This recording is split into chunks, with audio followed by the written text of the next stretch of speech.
Olá, sejam todos muito bem-vindos para a discussão desta semana do Vem e Segue-me. Os capítulos designados e que nós abordaremos são de Gênesis 42 ao 50. Comecemos então com Gênesis 42. Versículo 1 já tem algo interessante que nós podemos extrair de lição para nós. Diz o seguinte: Vendo então Jacó que havia mantimento no Egito, disse Jacó a seus filhos: Por que estáis olhando uns para os outros? Não parece às vezes quando um professor na aula da escola dominical diz: Quem pode fazer oração? E todo mundo fica olhando um para o outro para ver quem vai fazer. Quem pode ler essa escritura? Talvez no nosso trabalho, quando há uma tarefa, quem pode fazer planilha X, Y, Z? A gente fica esperando talvez que outras pessoas tomem a decisão por nós e tomem a iniciativa. Não, nós somos pessoas de iniciativa, tá? E aí no versículo 2, Jacó já disse mais: Eis que ouvi que há mantimentos no Egito, descei para lá e comprai-nos dali para que vivamos e não morramos. Esses versículos 1 e 2 talvez sejam um paralelo com a nossa vida pré-mortal, onde, para a gente continuar a crescer, teríamos que sair de lá, da terra prometida. Eles estavam acampados aí a leste da terra prometida, né? A gente teve que sair de lá, de nosso mundo, de nossa família celestial, para a gente então crescer na terra do Egito, para que possamos viver e não morrer, ou seja, para que um dia nós possamos retornar definitivamente para a nossa terra prometida. Então, José, em sua servidão, proporciona salvação para a família dele. E é assim conosco. Cristo também deixa este reino celestial, se faz servo entre todos os homens para salvar toda a família humana. É esse paralelo que nós podemos enxergar. Então, na terra prometida, onde eles estavam, tá? Eles tiveram que sair do reino celestial para o Egito, simbolizando a vida terrena, e através do seu servo José, todos puderam retornar agora cheios de mantimento e não morrendo. Ok? Versículo 4: Mas Benjamim, irmão de José, Jacó não enviou com seus irmãos, porque dizia para que não lhe suceda porventura alguma desgraça. Era um pai que ainda não havia esquecido, e qual é o pai que se esquece de um filho? Ele ainda tinha bem vívida a dor de ter perdido José ainda jovem, na idade de 17 anos. Então, talvez num ato aí de superproteção, ele não deixou o filho Benjamim estar, né, acompanhando essa caravana que foi ao Egito. Então, vocês se lembram, Ben-Ami, ou seja, a minha mão direita, filho, o filho da minha mão direita, quem? Aquele que ocupou o lugar da sua amada Raquel. Então, ele não suportaria perder mais um filho. É perfeitamente compreensível essa atitude que Jacó teve, tá? Versículo 6: José, pois, era o governante daquela terra. Ele vendia a todo o povo da terra. E os irmãos de José foram e inclinaram-se a ele com a face na terra. É o cumprimento do primeiro sonho de José, quando os molhos dos irmãos se inclinavam ao molho dele. Tá? É literal o cumprimento do sonho. Talvez esse tenha sido o teste, e o maior teste de José, quando ele tinha todo o poder para revidar o que os irmãos dele haviam feito, e ele não revidou. E por que? A gente vai ver aí, ele não se revela de cara para os irmãos dele. Vejam só no versículo 7. E José, vendo os seus irmãos, reconheceu-os, porém agiu como um estranho para com eles, e falou com eles asperamente, e disse-lhes: De onde vindes? E eles disseram: Da terra de Canaã, para comprarmos mantimento, tá?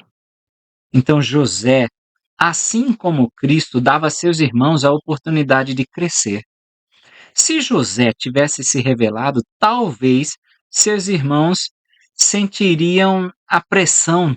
Será que ele vai nos dar comida? Será que ele vai nos lançar na prisão? E eles fariam as coisas certas, porém, pelos motivos errados. Então, da forma que foi feita aí por José, eles puderam saber por si mesmo duas coisas: que José os amava e que José conhecia o seu verdadeiro intento, o seu coração. Eles responderam com amor por Benjamim, por seu pai, a culpa pelo que fizeram com José, tudo sem saber que era o próprio José. No versículo 8, a gente lê novamente isso sendo frisado: José, pois, reconheceu os seus irmãos, mas eles não o reconheceram. Não parece aí uma figura do Salvador que não foi reconhecido pelo seu próprio povo? E é interessante aí que no versículo 7, agiu como um estranho para com eles, às vezes, por não estarmos em sintonia com o Senhor, parece que ele faz as coisas de forma estranha. Às vezes é loucura para nós. E quando ele fala as verdades, às vezes nós consideramos ásperos as palavras que são proferidas por sua boca. Ah, o evangelho é muito áspero. Sim, quando nós estamos em pecado, as palavras do evangelho podem parecer muito duras, podem parecer ásperas, mas também qual pai não repreenderia seu filho às vezes com palavras ásperas para que eles possam voltar ao caminho correto? Assim como Jesus Cristo, às vezes ele tem que falar mais asperamente para que nós possamos ouvir de alguma forma e retornar para ele, tá? E olha que interessante, no versículo 9, então José lembrou-se dos sonhos que havia sonhado deles, ou seja, ele já sabia que era esse cumprimento daqueles sonhos que ele tinha lá quando ele havia completado 17 anos, e disse-lhes: Vós sois espias e viestes para ver a nudez da terra. Essa nudez, a palavra hebraica, pode ser talvez a deficiência, pode ser os pontos fracos da terra. Então, muitas vezes, quando os missionários ensinam as pessoas sobre a igreja, eles têm uma ideia muito legal sobre o que é a igreja, que sim, é o reino de Deus na terra. Mas quando eles chegam, eles encontram nós, membros. E aí, eles também veem a nudez da terra. Eles, opa, não é bem assim. Não é o que as sisters ou os elders estavam me pregando, tá? Tem pontos fracos, tem deficiências, tá? E nós próprios precisamos reconhecer esses pontos fracos e essas deficiências, tá? Para que a gente possa melhorar. Versículo 11. Eles aí dizem a José que haviam ido para comprar mantimento. E no versículo 11, todos nós somos filhos de um mesmo homem. Somos homens honestos. Os teus servos não são espias, tá? Esse em inglês, eles dizem, somos homens justos. E aí imagina na cabeça de José, será que vocês são homens justos mesmos? Será que isso é algo recente? Vocês se arrependeram do que fizeram comigo lá atrás e são realmente justos? Ou somente aos seus olhos é que vocês são justos? Como é que nós estamos nos comportando? Nós somos justos mesmo? Ou só aos nossos olhos é que nós somos justos? Ah, eu procuro ir todo domingo para a igreja, tomar sacramento, então eu sou justo, né? Como é o trato com nossas esposas, nossos maridos, nossos filhos, o nosso lidar no trabalho, como é que nós estamos nos comportando? Somos justos mesmo, né? E aí a gente vê que no versículo 23, José, desculpa, e eles não sabiam que José os entendia, porque havia intérprete entre eles. José entendia tudo, mas falava por meio de um intérprete. O Salvador, ele entende tudo, entende nossos sentimentos, entende nossos pensamentos, entende nossas dores, mas ele escolheu hoje falar por meio de intérpretes. Os profetas de Deus são esses intérpretes. Será que nós conseguimos reconhecer a voz de Deus quando ela sai pela boca dos intérpretes? Ou como os irmãos que não reconheceram a voz de quem era, que era do seu irmão amado, tá? E aí é interessante que até agora, versículo 15 e 16, José, ele invoca a autoridade do faraó pela vida de faraó. 16, pela vida de faraó, tá? Diz, vocês são espias. Vamos colocar na prisão todos eles, tá?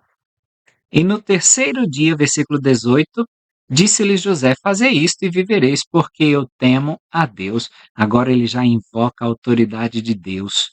Se sois homens honestos ou justos, como vocês estão dizendo, que fique um de vossos irmãos preso na casa de vossa prisão, e de vós levai mantimento para a fome de vossas casas. Então ele disse, ó, a gente vai fazer isso. Vai ficar um aqui preso e o resto volta. Já começava aí o teste dos irmãos. Eles iriam abandonar? Quem seria dessa vez? Talvez o mais novo? E aí, no 20, ele diz: E trazei-me o vosso irmão mais novo, aquele que ficou lá, para que possa bater e checar as histórias. Tá? E no 21 e 22, então, disseram uns aos outros, na verdade, somos culpados acerca de nosso irmão, pois vimos a angústia da sua alma quando nos rogava, nós, porém, não ouvimos. Por isso vem sobre nós essa angústia.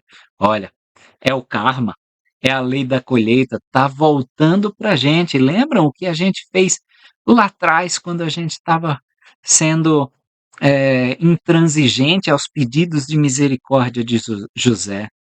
E aí no versículo 22, Rubem respondeu-lhes dizendo, não vou-lo falei eu, dizendo, não pequeis contra o moço, mas não ouviste. E vedes aqui, o seu sangue também é requerido. Então, talvez Rubens estivesse tentando tirar o corpo fora, dizendo, ó, isso não é culpa minha não, eu falei para vocês, né? Vocês não me ouviram, olha o que está acontecendo. Ou realmente ele estava bem arrependido, dizendo, puxa, eu alertei e a gente não ouviu esse sussurro do Espírito, a gente agora está na situação que está por culpa nossa, né? E olha no versículo 24, e retirou-se deles, falando agora de José, e chorou. Depois retornou a eles e falou-lhes, e tomou Simeão dentre eles, e amarrou-o perante os seus olhos. Então fica aí Simeão. E ele devolve todo o dinheiro. E ordenou José que enchessem os seus sacos de trigo e que lhes restituíssem o seu dinheiro a cada um no seu saco. Eles dessem comida para o caminho e fizeram-lhes assim. Não parece as palavras de Isaías quando profetiza que o Salvador chamaria todos para comprar leite e mel sem dinheiro e nem preço? O que ele fez por nós, essa salvação que ele proveu para cada um de nós, não tem nada que possamos fazer para pagar. É sem dinheiro e sem preço. A gente sempre está em dívida. Lembra, talvez, das palavras do rei Benjamim, dizendo que nós somos eternos devedores a ele. E o que, que a gente pode fazer? Aí a gente diz, pronto, agora eu vou quitar minha dívida. Não, ele diz, vós deveis obedecer. E quando vocês obedecem, ele já abençoa. Ou seja, é um saco sem fundo de bênçãos e promessas que o Senhor tem para nós, demonstrando a sua misericórdia. A gente nunca vai conseguir pagar ao Senhor, tá? E aí, Quando eles vão abrir o saco para dar pastagem ao jumentinho deles, aí eles viram o dinheiro lá. Estava na boca do saco. Eles, está aqui no meu saco. Eles, puxa, se desfaleceu o coração, versículo 28. Que é isso que Deus nos fez? Eles, pronto, e agora? E agora? Tá? Eles sabiam que traria problemas, iam acusá-los de não ter pagado pelo mantimento que estava ali com eles, mas eles foram para Jacó, no versículo 29, olha, e contaram-lhe tudo o que lhes aconteceu. Dessa vez eles não omitiram nada, como eles fizeram lá atrás com José. Contaram tudo, tá? E aí eles contaram a história de como eles entraram nessa conversa com o José, tá? Contaram até ali, tá? E aí Jacó, ele diz no versículo 36, vós me desfilhastes, José não existe mais, e Simeão não existe mais, porque tinha ficado lá preso, agora levareis Benjamim. Todas essas coisas vieram sobre mim, agora vocês querem levar o irmãozinho mais novo de vocês? E olha, aquele mesmo que intercedeu por José, no versículo 37, o Rúben falou a seu pai, dizendo, mata os meus 2 filhos, se tu não tornar a trazer. Dá-mo em minha mão, e tu tornarei a trazer. Parece também uma figura do Salvador, dizendo, eu vou trazê-los de volta. Vocês podem cobrar de mim. Eu vou trazer esses meus irmãos, esses teus filhos, pai, de volta à tua presença. Tá?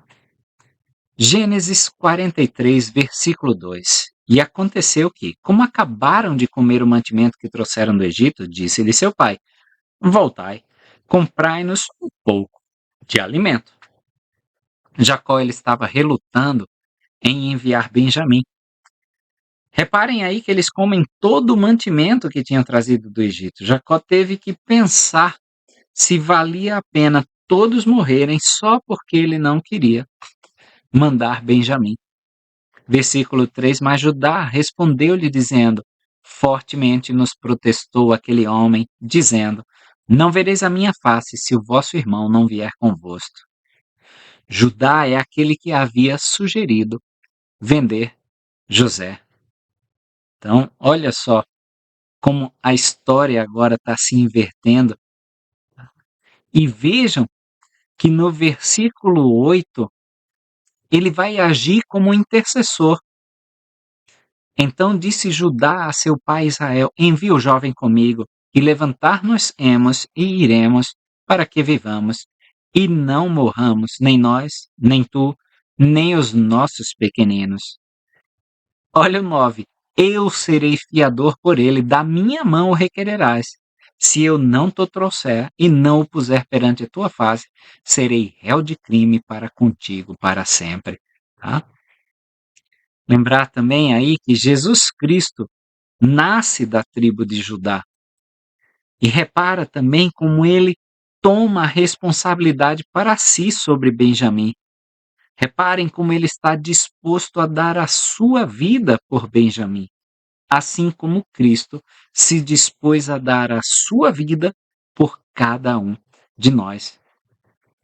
Também é simbólico que da primeira vez que vieram, eles não tenham reconhecido aí José como na primeira vinda de Cristo, como já ressaltamos. Já na segunda vez, eles reconhecerão a José porque ele vai se manifestar.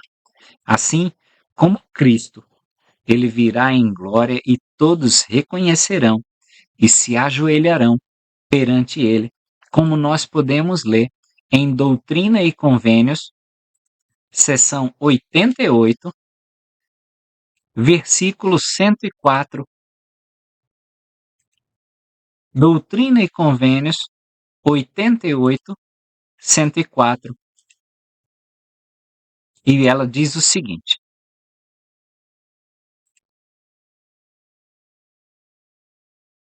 Doutrina e Convênios, seção 88, versículo 104.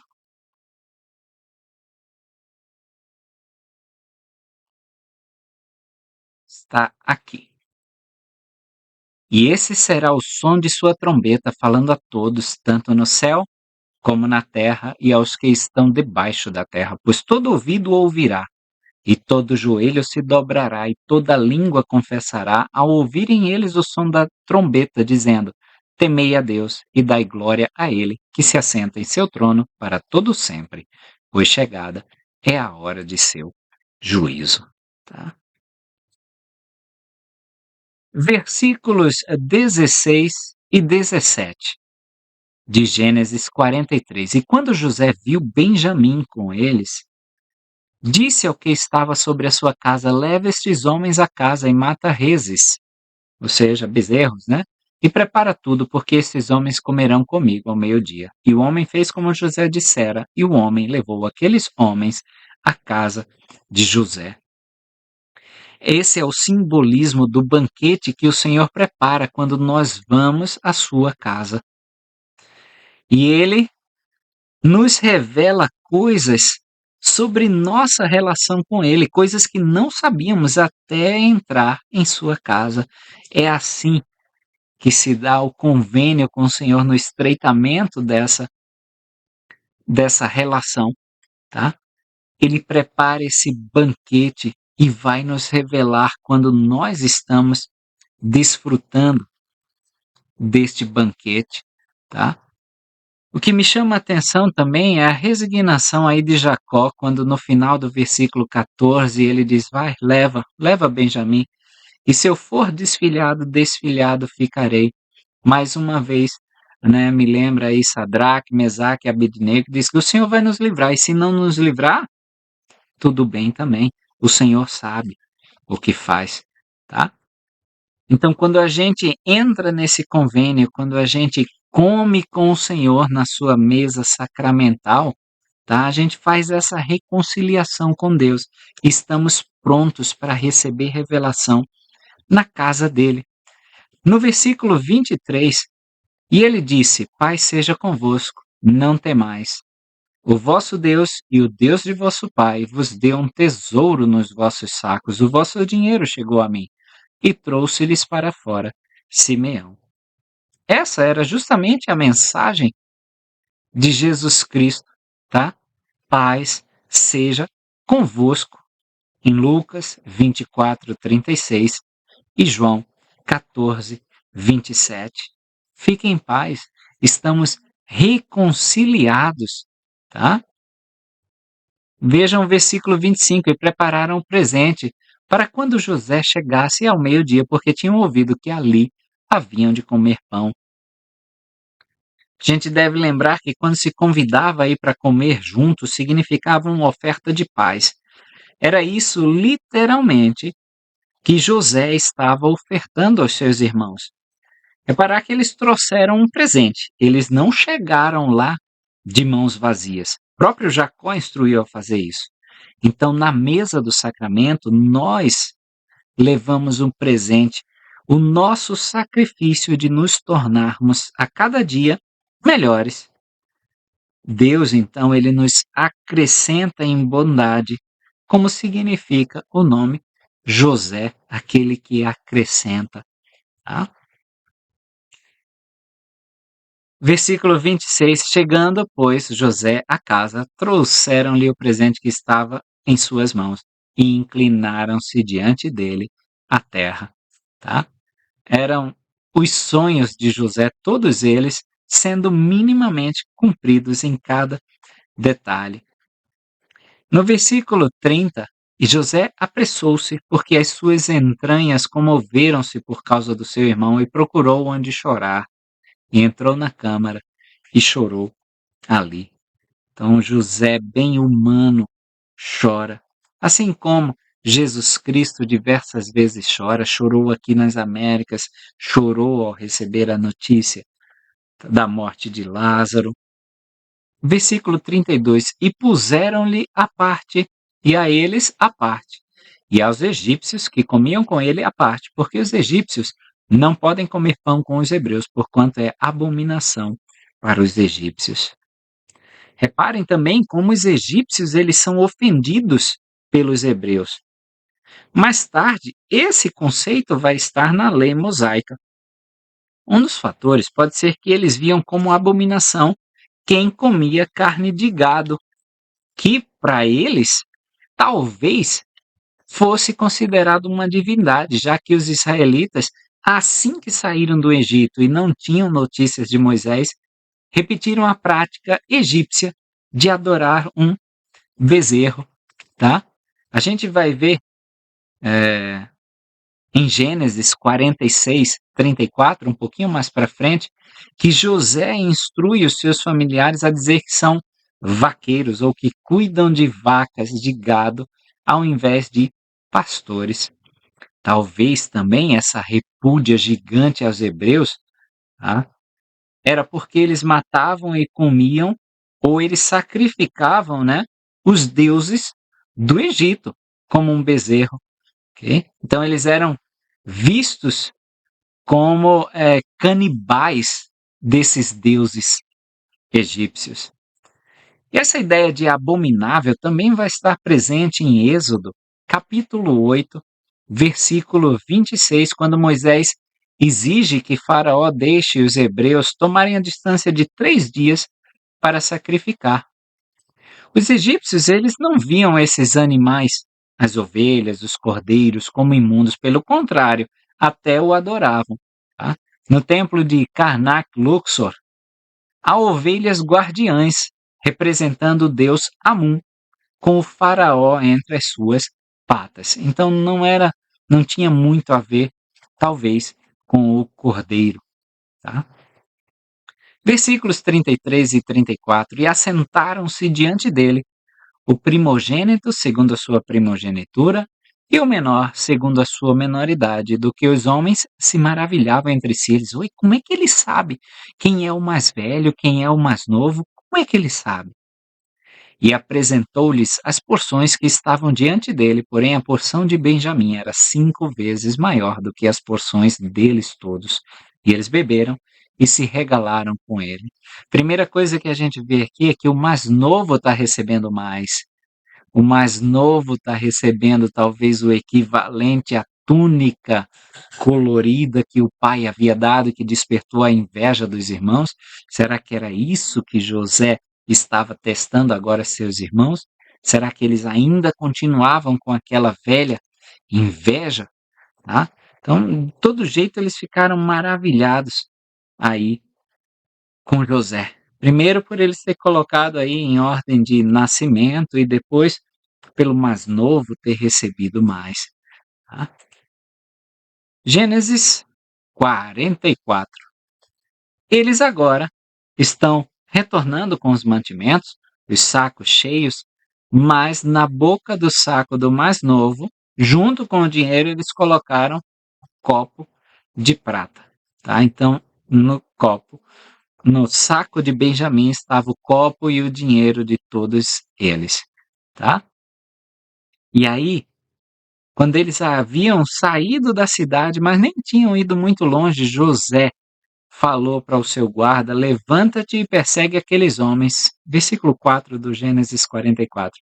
E alcançando-os, lhe dirás: por que pagastes mal por bem? Não é este o copo em que bebe meu senhor? E em que ele de fato adivinha? Fizestes mal no que fizestes. Tá? Então, o copo de prata estava sendo associado aí ao poder que ele tinha de interpretar os sonhos, da mesma forma que já ouvimos as histórias de Joseph Smith realizando a tradução do livro de Mórmon e essa pedra estava dentro do chapéu.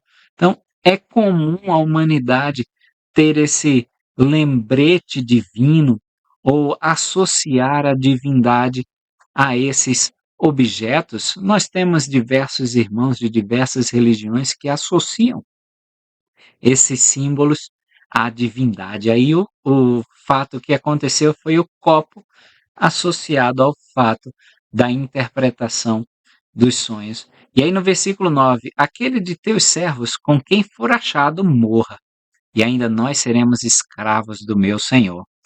Isso, né, foi o que eles responderam para esse servo de José ou esse guarda de José.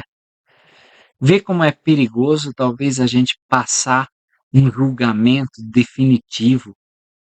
Por isso que o próprio Senhor aconselhou: não julgueis para que não sejais julgados, não julgueis injustamente.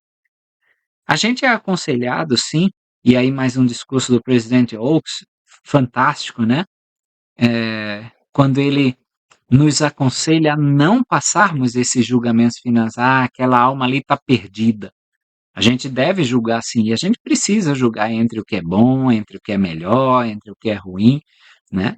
Temos que julgar com a sabedoria do Senhor, mas esse julgamento final, com quem for achado morra, esse é só do Senhor, tá? Ah, no versículo 9, como a gente acabou de ler, eles estavam extremamente confiantes, super confiantes aí, que ninguém tinha o copo.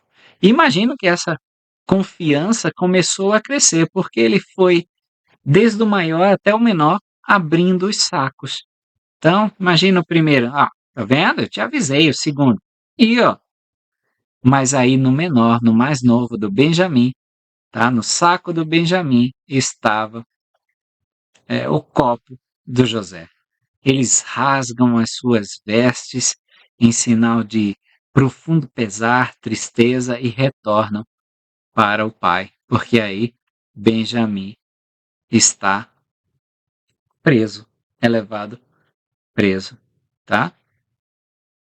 No versículo 16, olha lá, Judá. Que diremos a meu senhor? Que falaremos e como nos justificaremos? Achou Deus a iniquidade de teus servos, eis que somos escravos de meu senhor, tanto nós como aquele em cuja mão foi achado o copo. Ele disse: é o Senhor nos punindo por tudo aquilo que a gente fez. Ele descobriu, ele achou a nossa falta e agora isso está vindo nos assombrar, tá? Ah, e aí no 18, então Judá se chegou a ele e disse: ai, Senhor meu, deixa, peço-te, o teu servo dizer uma palavra aos ouvidos de meu senhor, e não se acenda a tua ira contra teu servo, porque tu és como o faraó. Judá, ele pedia aí uma conversa particular com José, uma palavra aos ouvidos de meu senhor. Vamos conversar reservadamente para a gente resolver isso, tá? E aí eles dão a notícia, tá? Para o pai deles, e aí a gente avança para o capítulo 45. Gênesis 45, do versículo 1 ao 7. Então, José não se pôde conter diante de todos os que estavam com ele e clamou: fazei sair de minha presença todos os homens. E ninguém ficou com ele, quando José se deu a conhecer a seus irmãos. E levantou a sua voz com choro, de maneira que os egípcios o ouviam e a casa de Faraó ouviu. E disse José a seus irmãos: eu sou José. Vive ainda meu pai? E seus irmãos não lhe puderam responder, porque estavam pasmados diante da sua face. E disse José a seus irmãos: peço-vos, chegai-vos a mim. E chegaram-se. Então disse ele: eu sou José, vosso irmão, a quem vendestes para o Egito. Agora, pois, não vos entristeçais, nem vos pese aos olhos, por me haverdes vendido para cá, porque para a conservação da vida Deus me enviou adiante de vós. Então, o Senhor, ele não queria, claro, que José fosse vendido, como ele não queria que coisas más aconteçam conosco, mas ele dessas coisas más trabalha com isso para que nós possamos abençoar diversas vidas e para o nosso próprio bem. Versículo 6, continuando, porque já houve 2 anos de fome na terra e ainda restam 5 anos em que não haverá lavoura nem ceifa, pelo que Deus me enviou diante da vossa face para preservar um remanescente vosso na terra e para guardar-vos com vida por meio de um grande livramento. É uma prefiguração de Cristo. Chegai-vos a mim, não vos entristeçais. Deus me enviou adiante de vós. É um simbolismo aí messiânico com a figura e a missão de Jesus Cristo, tá? E aí no versículo 8 ele diz assim: não fostes vós, vocês, meus irmãos, que me enviaram para cá senão Deus. Ok? Foi pela mão dos irmãos, mas Deus ele faz com que todas as coisas contribuam para o bem daqueles que o amam. Versículo 15. E beijou todos os seus irmãos e chorou sobre eles, e depois seus irmãos falaram com ele. Pode ser simbólico também do nosso reencontro com Cristo, de nossa reconciliação com ele. José, ele não ficou olhando para os erros do passado dos irmãos, aqueles erros de quase 20 anos atrás. Ele olhou para o futuro e assim também somos nós. Não devemos ficar presos aos erros do passado, devemos libertar esses erros e seguir em frente. É uma maravilhosa história do perdão. E é interessante notar porque no bloco anterior que analisamos, a gente vê a fé de José crescendo cada vez mais no Senhor. E agora, nesse bloco que analisamos essa semana, vem o perdão. Lembra da história dos apóstolos, quando eles estavam perguntando sobre perdoar, quanto eu devo perdoar, e Jesus Cristo fala até 70 vezes 7, ou seja, ilimitado. Eu não estou falando de 490 vezes.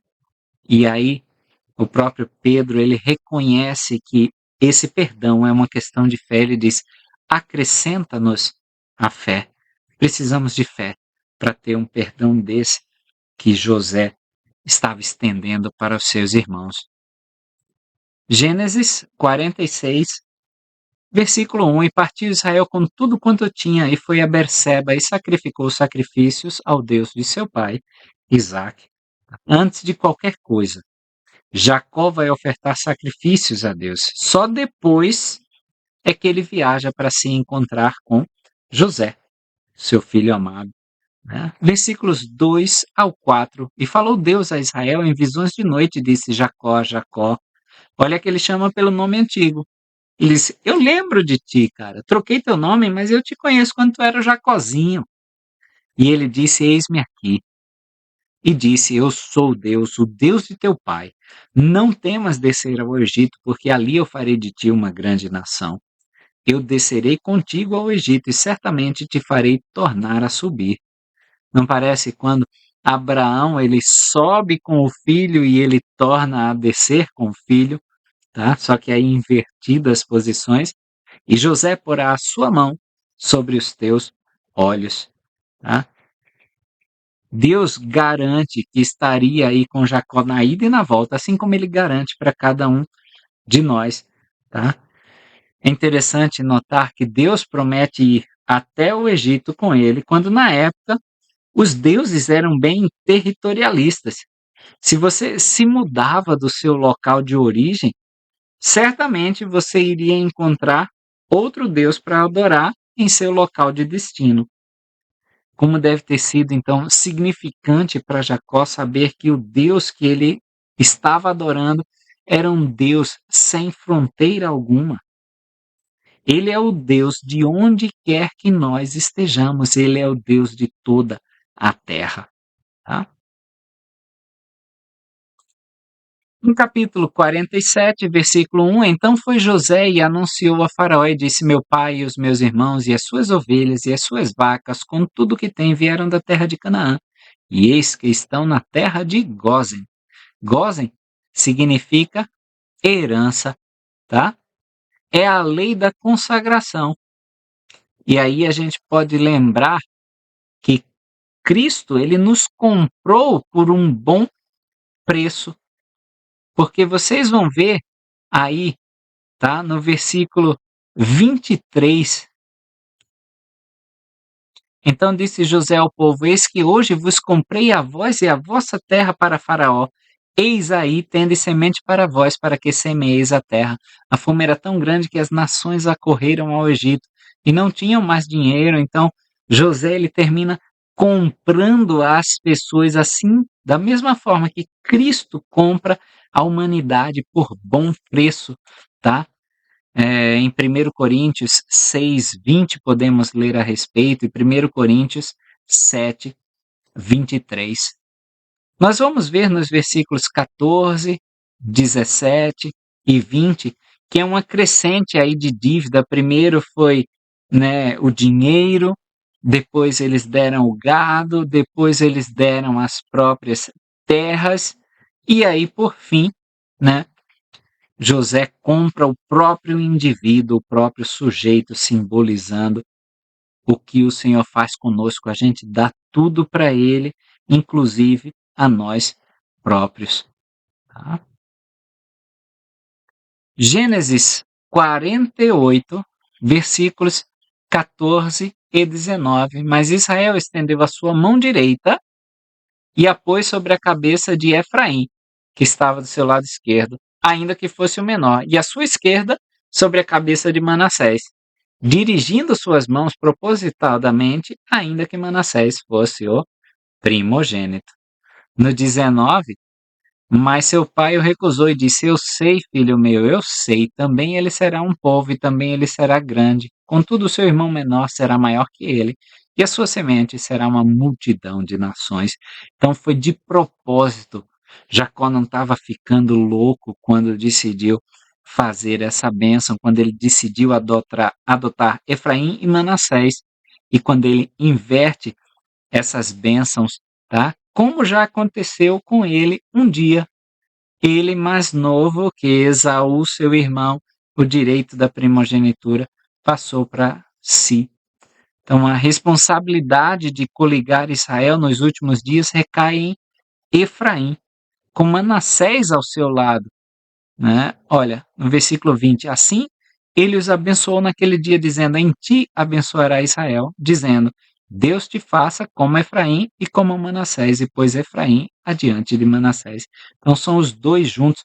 É a tribo, vamos dizer, geral daqueles que são batizados na igreja. Em Gênesis 49, a gente tem o que mais se aproxima de uma bênção patriarcal, e vamos chamá-las assim, bênçãos patriarcais. No versículo 3, vocês conferem a bênção de Ruben. Versículo 5, conferem, tá, a bênção de Simeão e Levi. Versículo 8, a bênção de Judá. E no versículo 10, o cetro não se arredará de Judá, nem o legislador dentre seus pés, até que venha Siló. Esse Siló aí significa de quem é o direito, ou de quem é por direito, que é o próprio Jesus Cristo. E do versículo 9 vem a ideia do leão de Judá. Logo no início, Judá é um leãozinho, tá? Deita-se como um leão, e como um leão velho, quem o despertará? É aí a ideia de que Cristo é esse leão de Judá. Versículo 13, a bênção de Zebulon. Versículo 14, bênção de Issacar. Versículo 16, bênção de Dan. Versículo 19, a bênção de Gade. Levi, ele vai ficar com o sacerdócio, tá? E ele não vai ser contado aí nessas bênçãos. José, ele também não vai ser contado, porque no lugar de José vai entrar os dois filhos, tá? Efraim e Manassés. Versículo 19 tem a bênção de Gade. Versículo 20, a bênção de Aser. Versículo 21, a bênção de Naftali. No versículo 22, encontramos uma bênção para José. José é um ramo frutífero junto à fonte. Seus ramos correm sobre o muro. Esse correr sobre o muro é a posteridade de Leí, que se multiplicou aqui nas Américas, fora dos muros de Jerusalém. Então ele corria por cima do muro. No versículo 33 está registrada a morte de Jacó. E diz aí que ele foi congregado a seu povo, da mesma forma que a gente viu quanto a Ismael, da mesma forma que a gente viu quanto a Abraão. Tá? Em Gênesis capítulo 50, no versículo 15, vendo então os irmãos de José que seu pai estava morto, disseram: José porventura nos odiará, e certamente nos retribuirá todo o mal que lhe fizemos. Olha, ele só não fez isso porque nosso pai estava vivo. Tá? Os irmãos, eles vão temer que José não retalie, não retribua todo o mal que eles fizeram para José. Eles têm medo que Josué se vingue deles. Tá? No 19:20, José lhes disse: Não temais, porque porventura estou eu em lugar de Deus? Vós intentastes mal contra mim, porém Deus o intentou para bem, para fazer como está neste dia, para conservar a vida de um povo numeroso. Cristo, ele pode dizer isso para nós, coletivamente, como humanidade, como seres humanos, nos últimos dias. E vejam aí mais uma vez o testemunho de José. Olha, vocês fizeram mal para mim, mas o Senhor, da sua forma, ele fez com que o mal se tornasse bem. E o bem, não só meu, mas o bem de todos nós, porque agora eu posso ser um Salvador. Então, que nós possamos confiar no Senhor de tal forma que nós sejamos esse bem, por onde nós estivermos passando, que possamos ser salvação para todos aqueles ao nosso redor.